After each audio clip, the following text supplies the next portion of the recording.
Seperti yang kami sampaikan, sampai dengan kondisi di bulan Agustus yang lalu, sebetulnya kedua perusahaan, baik itu Pertamina maupun PLN memiliki kinerja yang sangat baik. Demand di tahun ini meningkat cukup signifikan, baik itu dari sisi permintaan untuk bisnis maupun juga untuk rumah tangga. Jadi kami melihatnya cukup positif. Meskipun tadi disampaikan bahwa terjadi pelemahan rupiah, sampai dengan saat ini tidak ada kerugian falas yang berarti di kedua BUMN tersebut. Oke, baik. Tapi, seperti apa nanti akan tercermin kepada laba di akhir tahun khususnya bagi, PLN dan juga Pertamina? Karena kalau kita lihat juga tampaknya kan, dua-duanya juga masih mengandalkan, kurs, dolar begitu untuk transaksi khususnya untuk, mendapatkan barang-barangnya begitu, Pembiayaan Pak. ya. Iya, memang kedua BUMN tersebut, baik itu Pertamina maupun PLN memiliki kewajiban dalam bentuk US dollar, dalam bentuk falas. Namun seperti yang kami sampaikan, kedua BUMN tersebut sangat disiplin dalam hal menerapkan hedging, sehingga sampai dengan saat ini kita belum melihat adanya pelemahan rupiah itu mempengaruhi kedua kinerja BUMN tersebut. Di sisi lain, seperti dari kami sampaikan, ada beberapa hal yang memang memberikan manfaat positif terhadap Pertamina maupun PLN. Pertamina di sisi satu itu mendapatkan peningkatan dalam bentuk pendapatan khususnya di upstream. Karena memang kan Pertamina memiliki WKWK, sehingga dalam paruh pertama di tahun ini mendapatkan pendapatan yang meningkat dibandingkan dengan sebelumnya cukup signifikan. Sementara itu PLN seperti yang kami sampaikan juga permintaan khususnya yang berasal dari permintaan industri itu mengalami peningkatan yang cukup signifikan juga. Jadi kalau kami lihat sampai dengan sejauh ini pergerakannya masih sangat aman, bahkan seperti yang tadi kami sampaikan, kami memang menganjurkan kepada kedua BUMN tersebut untuk bisa memiliki hedging ratio di atas 25% dibandingkan dengan net kewajiban mereka. Seperti kita ketahui, sesuai dengan aturan yang ada, sebetulnya kedua BUMN tersebut hanya memiliki kewajiban untuk bisa melakukan hedging sampai dengan 25% dibandingkan dengan net kewajiban mereka. Kedua BUMN tersebut kami sarankan melakukan hedging di atas nilai tersebut. Oke, baik.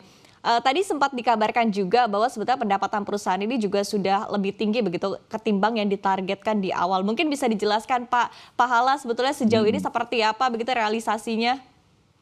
Hmm, hmm.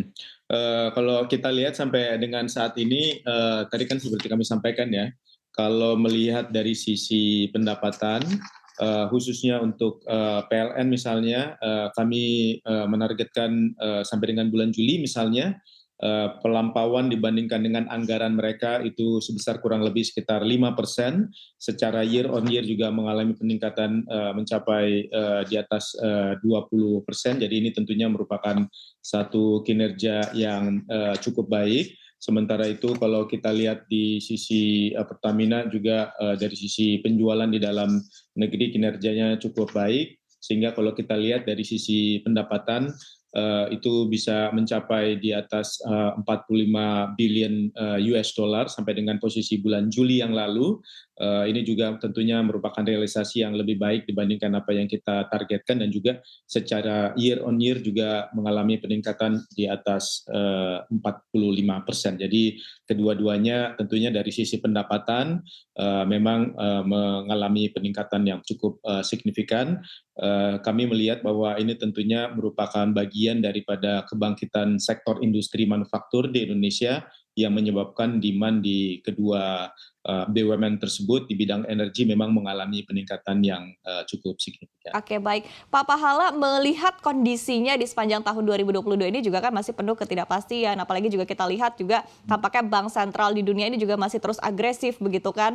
Nah, ini juga artinya potensi untuk penekanan rupiah sendiri ke depannya juga masih cukup besar. Strategi apa Pak yang dilakukan begitu khususnya kepada PLN dan juga Pertamina agar ke depannya tekanan kurs ini juga tidak menggerus komponen belanja perseroan. Selain tadi yang Anda katakan bahwa hedging rasionya juga sudah ataupun akan di atas 5% Pak Pahala.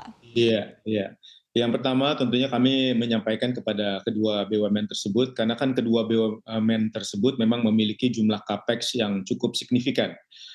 Jadi kepada PLN misalnya kami menyampaikan bahwa dibandingkan dengan tahun-tahun sebelumnya, khususnya di tahun 2020 dan 2021, kami menyarankan kepada PLN untuk bisa mengendalikan capex-nya di bawah 100 triliun rupiah, khususnya adalah untuk di sektor pembangkitan, sehingga ini juga yang kita sarankan.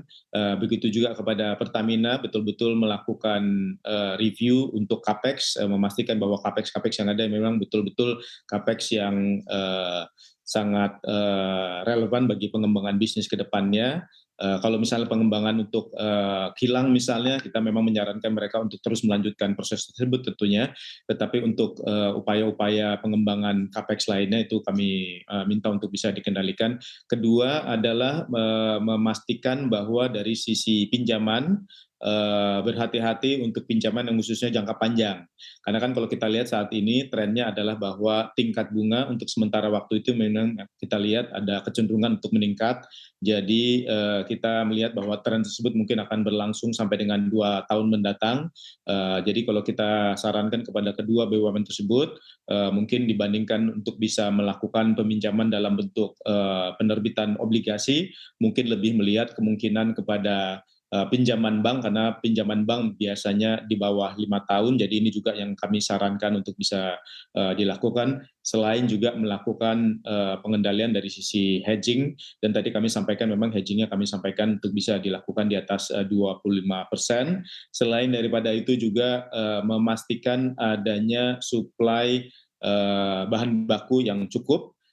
Misalnya dari sisi Pertamina untuk bisa memastikan bahwa selain daripada BBM dan juga crude, untuk bisa mulai mereview kemungkinan untuk bisa melakukan hedging juga untuk dari sisi suplai bahan baku mereka, dan ini di bulan Agustus yang lalu atau September yang lalu mereka sudah mulai melakukan hedging komoditas.